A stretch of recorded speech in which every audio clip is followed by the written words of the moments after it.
creció en una época en donde había bastantes desventajas para ser mujer y para ser artista. Su aportación es una aportación estética. Era muy difícil para una mujer ser una mujer independiente, criar a sus hijos y vivir de la pintura.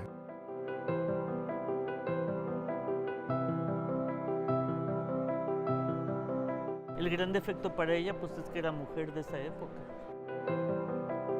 Esta decisión no solamente aciaga, dolorosa, sino de franco reclamo hasta la fecha de pues no poder pintar el edificio más importante de Ciudad de México, vinculada con la Ciudad de México.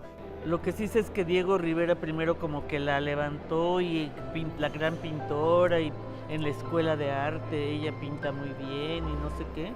Y ya a la hora que le dan los murales es el que más la atacaba.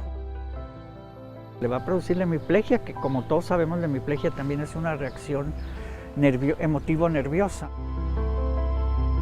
Ella detenía su mano como acá, con la mano izquierda la detenía y pintaba. Y nunca dejó de pintar.